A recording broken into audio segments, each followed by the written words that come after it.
Olá, olá, muito bom dia para você, telespectador da Band. No ar mais um Boca no Trombone, programa que leva para você que está em casa uma dose semanal de informações sobre serviço público, segurança, empreendedorismo e também responde às suas dúvidas sobre aposentadorias e questões relacionadas ao INSS. Na edição de hoje, contamos com a presença do consultor previdenciário, o doutor Marcelo Martins, em nome de Correia Martins Advogados. Representando os servidores da Brigada Militar, vamos conversar com o diretor da ASSTBM, Dagoberto Waltermann. Mas antes de falarmos com os nossos convidados, vamos colocar a Justiça em Foco. Entre a data de apresentação da conta inicial da execução e a data da expedição do precatório ou da requisição de pequeno valor, não devem incidir juros de mora. Assim decidiu o TRF4, em caso que o INSS questionou cálculos de exequentes referentes ao saldo remanescente de crédito já pago, que incluíam juros moratórios. Na decisão, foi afirmado que o prazo entre a homologação e a liberação do precatório RPV não pode ser comparado a recurso do devedor, onde cabem juros de mora, pois o recurso adiaria a decisão do processo, o que não ocorre com valores consolidados. Questionável a decisão do TRF4, visto que na maioria dos casos, a demora no andar do processo não tem culpa do credor. Logo, uma decisão caso a caso seria a melhor alternativa para um pagamento justo aos credores. Dito isso, que tal começarmos a responder às dúvidas dos nossos telespectadores? Você que está em casa, tem alguma questão sobre aposentadoria e demais benefícios do INSS, envie mensagem de texto para o nosso celular, sempre colocando o nome e a cidade onde você fala. 5199592042 é o fone que está na tela da Bandeirantes. Bom, doutor Marcelo Martins, que está conosco na manhã desse domingo, em nome de Correia Martins Advogados. O Anderson de Porto Alegre. Recebi benefício por 4 anos e 8 meses no INSS por trombose venosa. Recorri em 2 instâncias na Justiça Federal e não ganhei. O perito disse que vai agravar a minha situação mesmo ficando em casa e recomendou trabalho. Fiz reabilitação, mas o problema é permanente. Não posso ficar muito tempo sentado e corro risco de vida caso faça cirurgia. Olha, doutor Marcelo, o Anderson está numa sinuca de bico. Como é que a gente pode resolver a questão dele? Obrigado por estar conosco, bom dia. Muito bom dia, quem agradece a oportunidade sou eu. Agradeço também aqui o colega Dagoberto. Pois bem, essa situação nós já havíamos tratado ela até em programas anteriores. É uma situação que acontece com muita frequência. Vemos isso todo santo dia.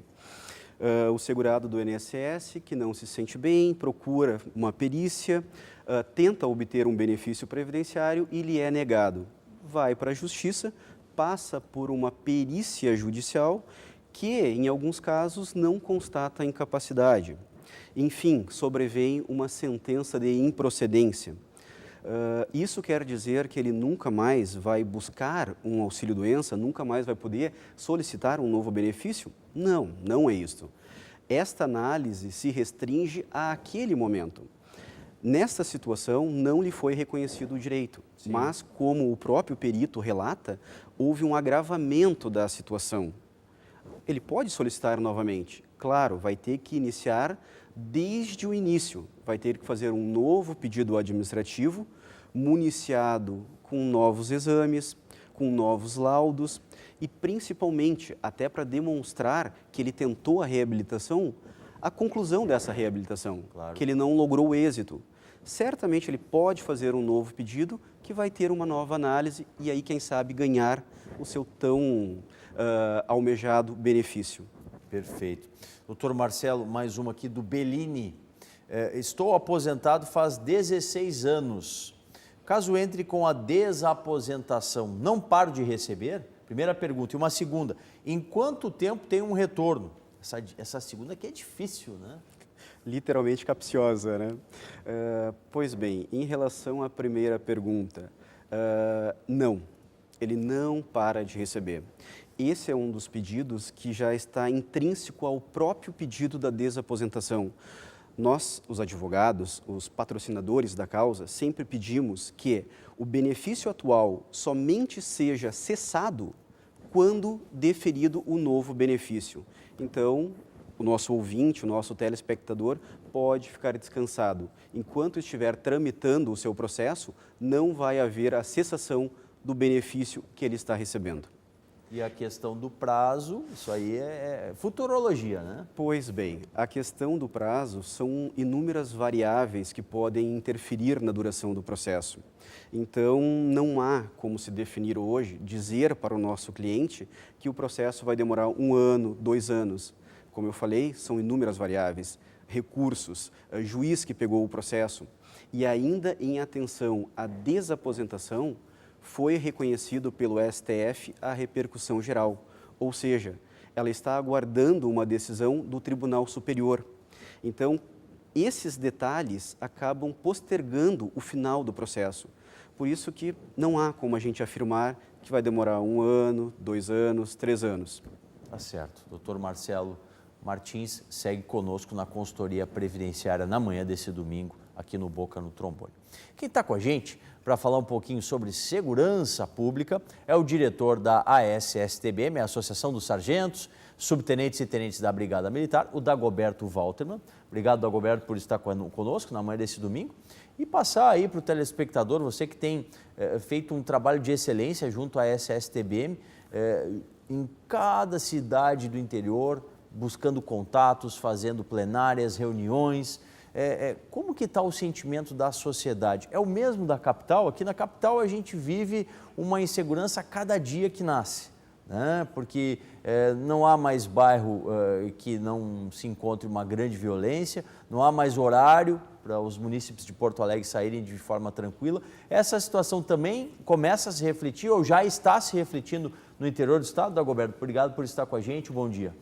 Bom dia, Solano. Bom dia, doutor Marcelo Martins. É um prazer, é uma satisfação para nós. Eu gosto muito, não porque aparece na televisão, mas porque eu aprendo aqui com os teus convidados, Solano. Então, são coisas aí que, por exemplo, o doutor Martins agora acaba de falar uma coisa importantíssima, Sim. que às vezes colegas meus perguntam por causa que tem parentes nessa situação, né? Mas, Solano, em relação à insegurança, o sentimento do interior, ele está, digamos assim, tão grande quanto aqui na capital. Se tu for comparar em relação ao tamanho, a preocupação, o tamanho da cidade, a preocupação do interior, ela é maior. Sim. Né? Por exemplo, temos municípios pequenos aí que não tinha onda de criminalidade e agora, hoje, eles estão tendo assaltos, explosões a caixas de banco e outras coisas mais.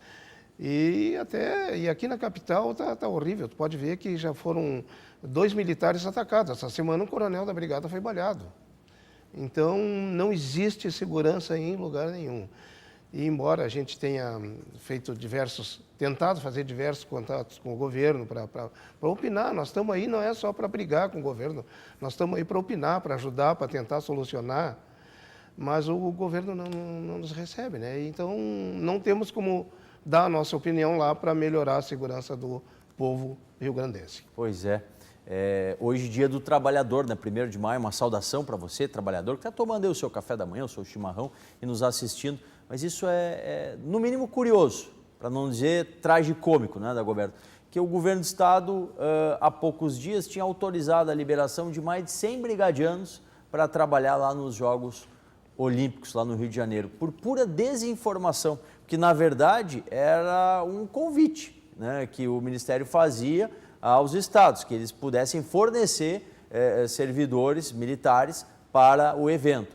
E na verdade, havia negativa de alguns outros estados, como, por exemplo, o estado do Mato Grosso. E o Rio Grande do Sul, por intermédio depois de uma intercessão aí da própria imprensa, né, a imprensa foi questionar o solicitante se efetivamente necessitava, era obrigatório o cumprimento daquele pedido, e na verdade não era.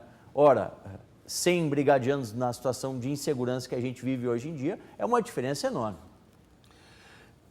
Realmente. Inclusive, o nosso diretor Alex Cael também falou numa entrevista aí na imprensa que era uma incoerência do governo. Está certo que os policiais militares destacados para a tarefa receberiam diárias e coisa e tal, né? Mas o governo tinha que ser coerente porque a nossa segurança aqui no Estado não está das melhores. Então, se não está das melhores, tu libera um homem, faz diferença. E tem um detalhe, o governo diz que não tiraria gente do policiamento ostensivo, e sim do expediente administrativo. Uma grande parte do pessoal do expediente são pessoas doentes, que estão ali porque não pode estar na rua trabalhando, fazendo policiamento. Alguns eram temporários. Então, como é que o governo diz que não vai tirar gente do policiamento? Não tem condições.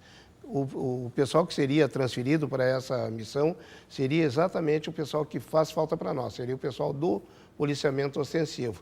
Inclusive, depois que o governo falou que não cederia, no site da Brigada ainda constava um edital de seleção para a Força Nacional, datado de 7 de abril. Puxa vida. Então, de maneiras que eu ainda estou em dúvidas. O governo não atrasa só os vencimentos dos servidores, né? Também atrasa a atualização do próprio site. Olha, daqui a pouquinho mais Dagoberto Waldman, em nome da ASSTBM aqui no programa. Doutor Marcelo Martins, que responde as questões aqui em nome do escritório Correia Martins Advogados na manhã desse domingo. Luiz, lá de Guaíba, nosso telespectador, informa o seguinte: tenho 56 de idade e 30 de contribuição. Estou há 8 anos em auxílio-doença. Posso pedir a aposentadoria? A gente presume que seja 30 contribuídos pagos e mais 8 de benefício, doutor Marcelo. Pois bem, era justamente isso que eu estava pensando. Falta ainda uma certeza nas informações. Então, vamos fazer alguns cenários possíveis para o nosso telespectador. Pois bem, se ele tem 30 anos de contribuição e mais 8 anos em gozo de benefício previdenciário, este tempo ele é sim válido como tempo de contribuição. Numa conta básica, o nosso segurado, o nosso telespectador, teria aí 38 anos no total, o que já poderia dar ensejo a uma aposentadoria por tempo de contribuição. Também, aliado à idade dele, 56 anos, ele pode até ser beneficiado pela tese do 95, de acordo com os meses ali da idade e do tempo. Este seria o primeiro cenário. Vamos ao segundo cenário, em que esses 8 anos de benefício previdenciário já estão contabilizados dentro dos 30 anos que ele cita. Sim. Então, não seriam 38, seriam 30 anos no total. Neste cenário, ainda faltariam ao nosso cliente, ao nosso telespectador, mais 5 anos, porque o mínimo exigido é 35. E num terceiro cenário, talvez até nem pensado por ele, seria a concessão de um benefício permanente por incapacidade, uma aposentadoria por invalidez. Perfeito. Ele já está há 8 anos em benefício. Isso já nos indica que a doença que ele tem, que a incapacidade dele, seja grave, permanente, Sim. O que aí já dá ensejo a uma aposentadoria por invalidez. Então, precisaríamos ter mais certeza do quadro fático dele, para poder decidir por qual desses 3 caminhos seguir. Respondido aí para o Luiz, lá de Guaíba. Outra questão vem também da região metropolitana, Silvia de Gravataí. Recebo o BPC, o benefício de prestação continuada, né? Há 10 anos. Tenho AIDS e não posso trabalhar. A pergunta da Silvia: o BPC, ele é vitalício, doutor Marcelo? Pois bem, o BCP, também conhecido como LOAS, o benefício de prestação continuada, ele não é um benefício vitalício. A própria lei que disciplinou este benefício, ela prevê que de 2 em 2 anos deve ser feita uma revisão na situação fática do segurado, do requerente. Ou seja, o que isso quer dizer?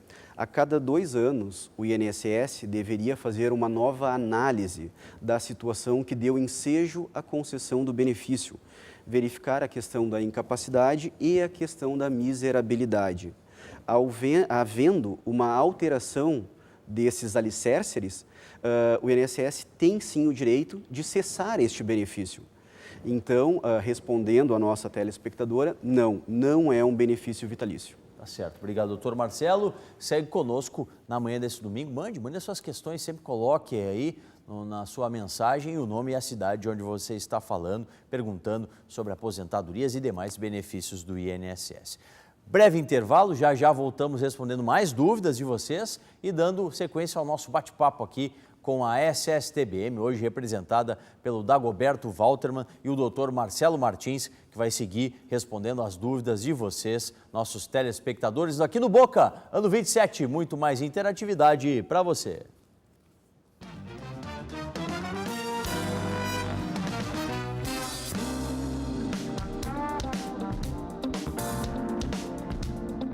FESERGS, 25 anos, a luta continua.